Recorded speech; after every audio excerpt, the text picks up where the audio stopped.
It has been a long, exhausting day for me, and it really is worth it. But you know what? As I record this, let me tell you, it's not yet season 2.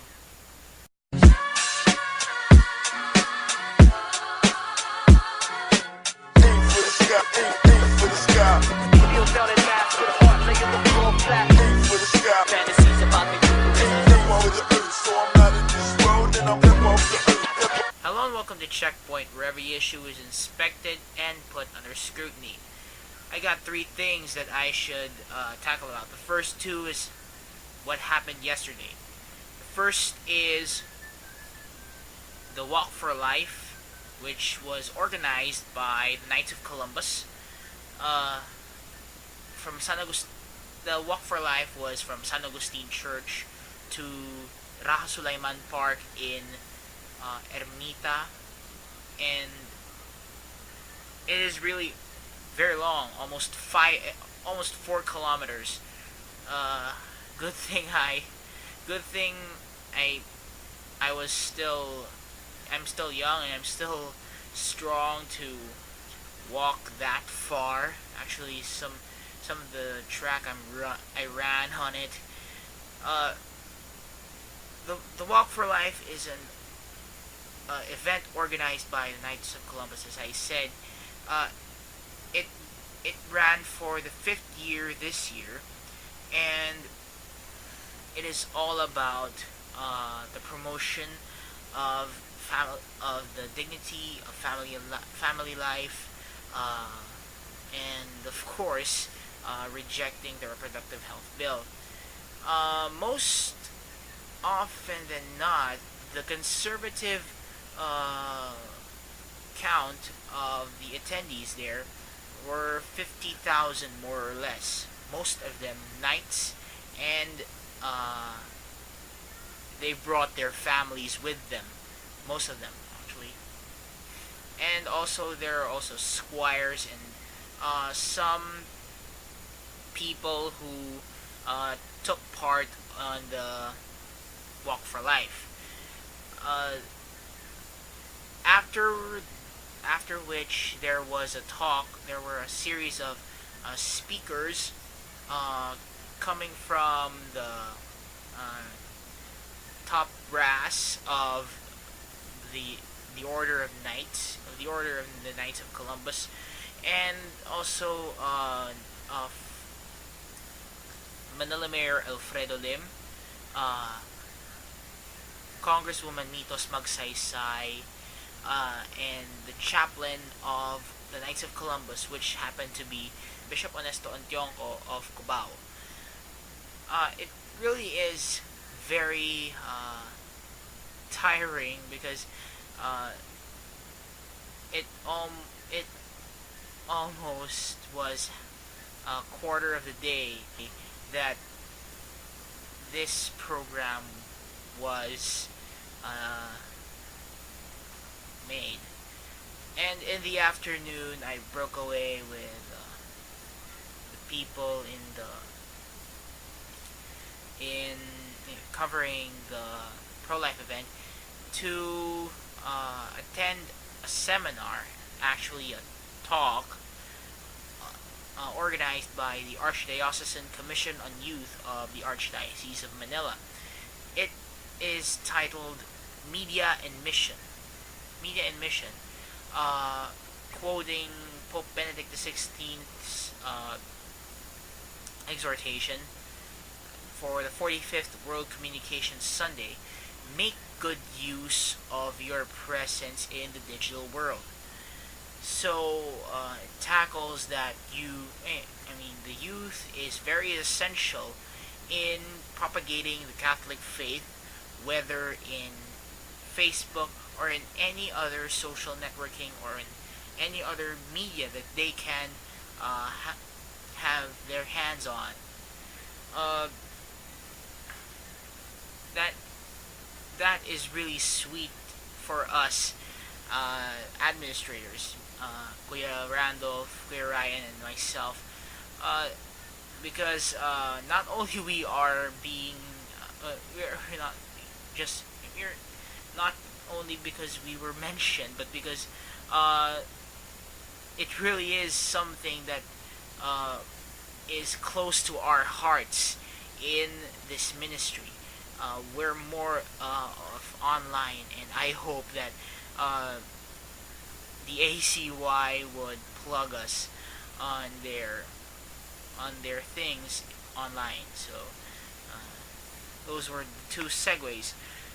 The most the more important thing that we should tackle upon is today is the International Day of the Unborn.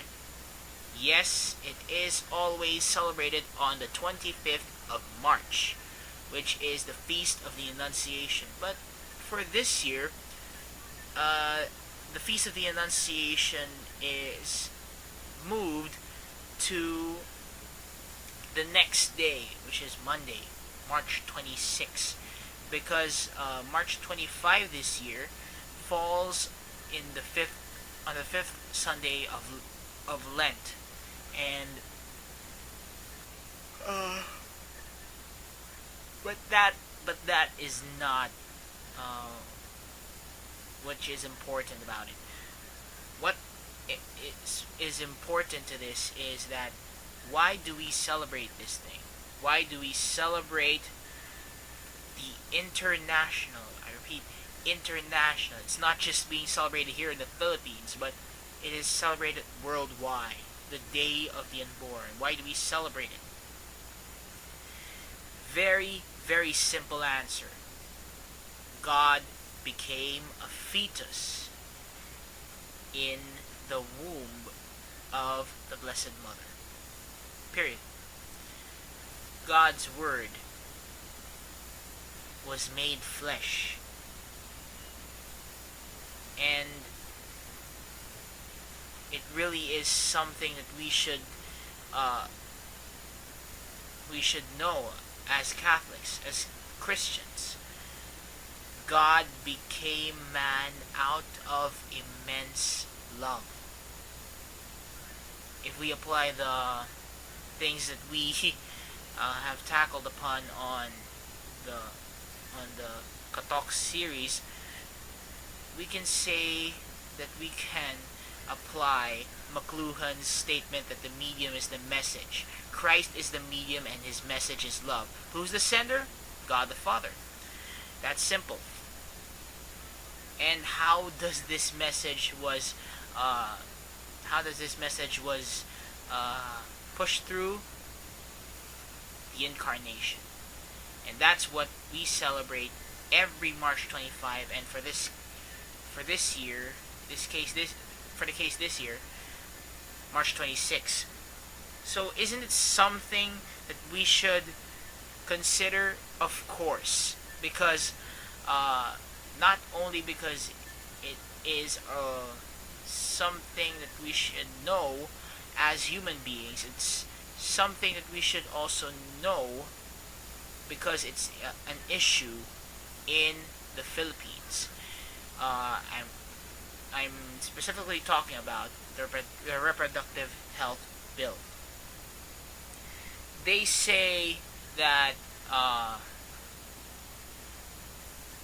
contraception must push through in the passage of this bill, and on the other side of the world, in the United States, a similar thing called the Health and Human Service Mandate, or the HHS mandate, which would implement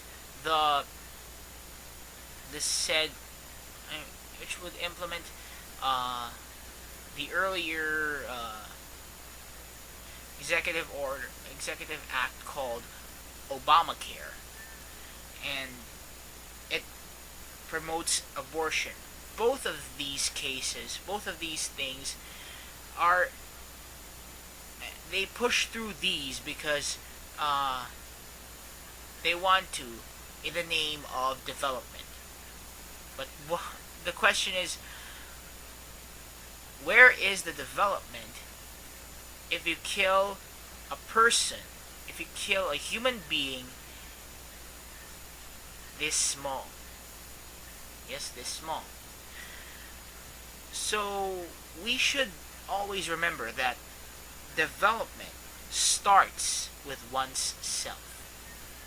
If you have developed yourself, you can develop the next level, and then eventually you can only see, or can only imagine that there's already a development in the society. Okay, before I run out of time, my parting note is this: the Word was made flesh through Mary's fiat, through her yes. And if we want to imitate the Blessed Mother in her obedience, we must say yes to life. And happy day of the Unborn. I'm Ian Rion. Until the next shift, and stay tuned because season 2 will come after Easter. Slow your roll, it's time to seek heaven on mine and sweet reppin' the Christ the King. Listen, the reward is everlasting. Cling to his word to a life never passing.